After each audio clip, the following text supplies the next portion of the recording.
Alrighty, it is Friday, January 30th. Not a whole lot to report for this past week. We've been in kind of a deep freeze, at least overnight. It's been getting into the mid-20s at night, but in the afternoon we can get up to maybe 55 or so. It takes till about maybe 12:30, 1 o'clock before can really get anything done effectively, but I'll show you what I did get done and we can go from there. So let's flip this around. Before the big freeze, I went around to all these vertical pipes, water pipes on the property, and I put foam pipe insulation on them. So I got this one and I got this one over here done. So far so good. I haven't had anything freeze on me. And I got some other ones over here. I'll take you over and show you. All right, be right back.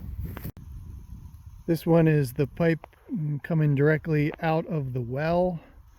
So I put a lot of insulation around that. So far so good. And then over here, this is the pressure tank for the well. I put some foam insulation around that pipe, and then underneath here there were some other pipes, and then they were just like a crisscross of different pipes, so I really couldn't put foam insulation over everything. So I just got this foam and then put it over top and just holding it down with bricks. And then I'm starting to dig a hole for a new post here to move this electric breaker box. I mean, this thing, it's about to fall over. The only thing holding it up is the spider webs. So that'll get moved over to here.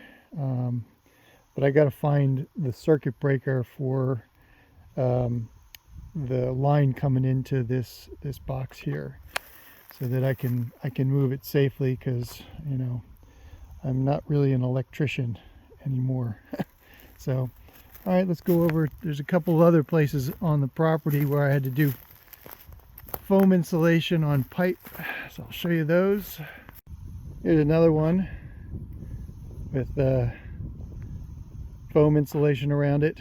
It seems as though at some point in the past they had a watering system here on the property. So it goes all the way from the well way over there all the way to here, and then it goes all the way over to there, and then there's another one back there. See if I can zoom in on it. Yeah, there you go. So I put insulation on that one, and then up here as well. So I got this one here and one more, as far as I know anyway. I haven't seen any other ones. I've looked. And then one more over here.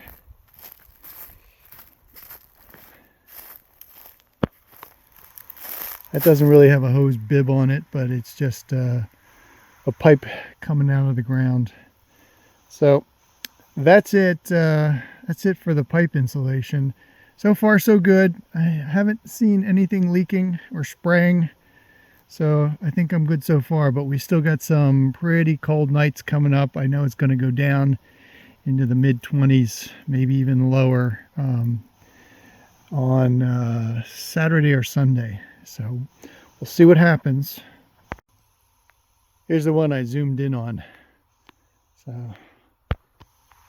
got insulation on that one too.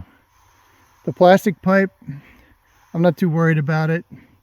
It's there's a cutoff valve up here, so there's no water in here.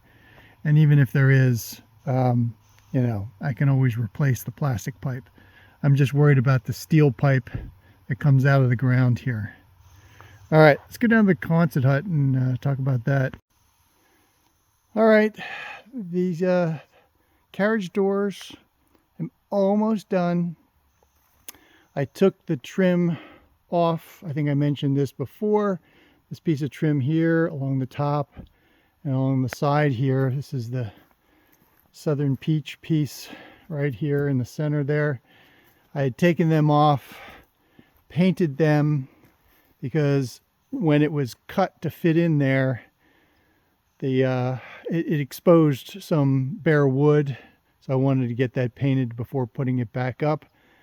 So I got these two pieces on this side and the one across the top, but I still have 3 pieces left to put on, and they're all painted, ready to go, but I can't put them on because it gets so cold here at night that the caulk I put behind them would freeze and it wouldn't cure properly. So until I can get some weather that's over 40 degrees consistently overnight, I'm not going to put those other pieces up because, like I said, the caulk will freeze and it won't cure properly. So no point in hurrying it. I'm in pretty good shape here.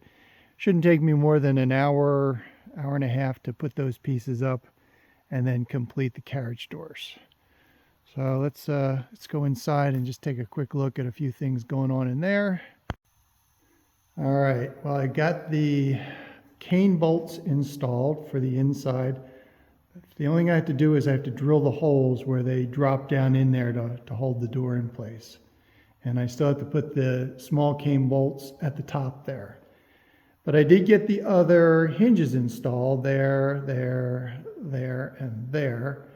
And they work fine. I ran out of the screws that I used to hold the hinges on, so temporarily I'm just using the ones that came with the hinges, but I'll replace them with these gold construction screws here. You can see them.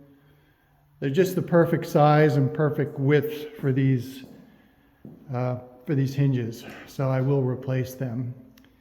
And let's see, I started making the little trim pieces that will cover this seam between the aluminum and the Lawan.